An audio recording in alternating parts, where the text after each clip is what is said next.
تو سنیں میرے بھائیوں، پہلی مثال آپ نے اکثر بزرگوں کے بارے میں سنا ہے کہ جی روزانہ ایک قرآن پڑھتے تھے.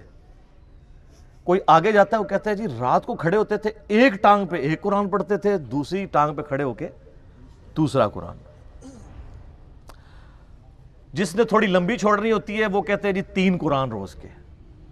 8 قرآن والا ورژن بھی ہے. سر فضائل اعمال اٹھائیں، یہ میں یعنی کوئی زبانی کلامی باتیں نہیں کر رہا ہوں، یہ وہ ٹیکسٹ بک ہے جس کے بارے میں دعویٰ کیا جاتا ہے قرآن کے بعد سب سے زیادہ دنیا میں پڑھی جانے والی کتاب ہے فضائل اعمال.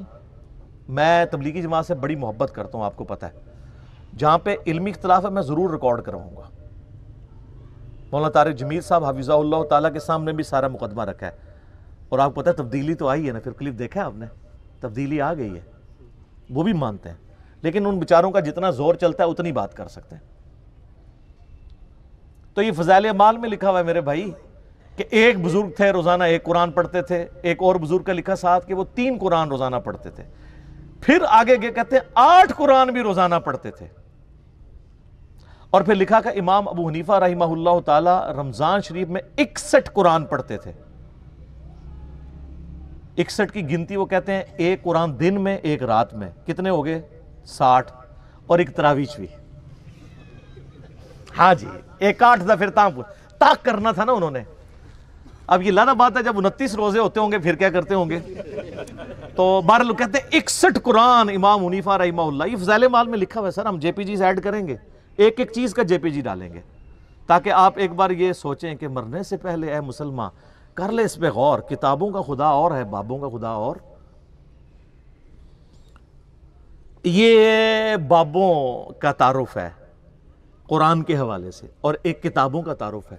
سر جامعہ ترمذی میں حدیث موجود ہے، اللہ کے محبوب صلی اللہ علیہ وآلہ وسلم نے فرمایا جس شخص نے 3 دن سے کم میں قرآن کمپلیٹ کیا، مکمل کیا، اس نے قرآن کے فہم میں سے کچھ بھی حاصل نہیں کیا.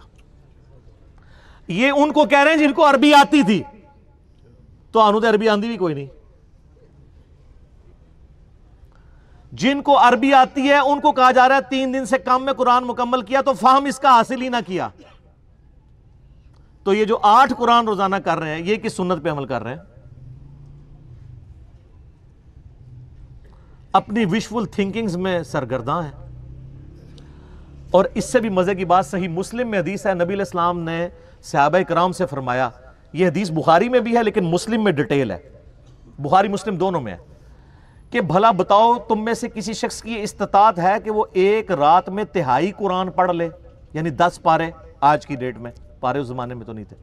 تو صحابہ کرام نے کہا کہ یا رسول اللہ کس کی استطاعت ہوگی کہ وہ رات میں 1/3 قرآن پڑھ لے؟ ہائے ہائے ہائے ہائے ہائے. سر ہے استطاعت، فضائل اعمال میں 8 بھی ہے جے، لیکن صحابہ کرام تو بزرگ نہیں تھے نا، آپ کو پتہ ہے وہ تو کامل ایمان مومنین تھے. یہ کہانیوں والے ہیں، وہ کامل الایمان اے کہانی باز. تو صحابہ نے کہا یا رسول اللہ کسی کی استطاعت نہیں. تو آپ نے فرمایا کہ سورۃ الاخلاص پڑھ لو، یہ 1/3 قرآن کے برابر ہے، 1/3 قرآن کے برابر ہے.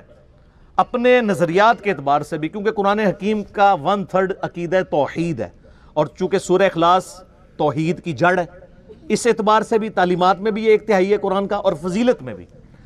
اچھا اگر یہ کہتے ہیں نا کہ ہمارے بزرگ جو 8 قرآن پڑھتے تھے وہ 24 بار پڑھتے سن سورہ اخلاص، پھر تو ٹھیک ہے.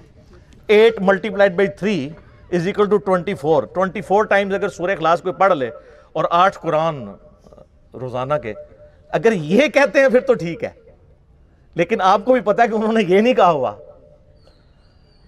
ٹھیک ہے، کیونکہ اس پہ پوری رات ایک ٹانگ پہ کھڑا نہیں ہونا پڑتا. سورہ اخلاص اگر کسی نے پڑھنی ہے 3 دفعہ کتنا ٹائم لگتا ہے. اور آپ کو ایک اوریجنل مدنی لطیفہ سناتے ہیں. یہاں پہ جیلم ہمارے شہر کے اندر تبلیغی مرکز ہے. کبھی کبھار میں زور کی نماز میں وہاں چلا جاتا ہوں، تو زور کی نماز کے بعد نا فضائل اعمال کی تعلیم ہوتی ہے. اب وہ عالم دین ہے جو وہ فضائل اعمال پڑھ کے سنا رہے ہوتے ہیں، اور سامنے مدرسے کے بچے بھی ہوتے ہیں. تو میں نے اپنے بچوں کو پابند کیا کہ تم نے بھی سن لیا کرو تعلیم نا. اب میرا ایک بچہ ماشاءاللہ 10 سال کا ہے اور ایک آلموسٹ 11 سال کا. تو یہ میں 5-6 مہینے پہلے کی بات کر رہا ہوں. تو ہم درس سن رہے ہیں نا، تو یہی والا جناب وہ فضائل قرآن والا آ گیا جی، ایک بزرگ 3 قرآن روزانہ، ایک 8 قرآن، اور یہ 61 قرآن۔ اب میں جب بیٹھا ہوا درس سن رہا نا، تو میں بچوں کی طرف دیکھ رہا، میں نے کہا کہیں یہ بھی وہی تو نہیں سوچ رہے جو میں سوچ رہا ہوں۔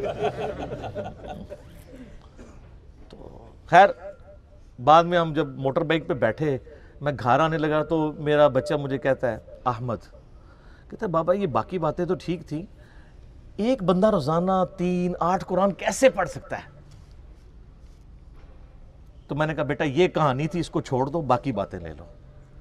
لیکن میں یہ سوچ رہا تھا کہ 80 لوگ اس عمر ہی ٹگے ساں ڈنگر، کیونکہ ہماری تربیت نہیں ہوئی تھی۔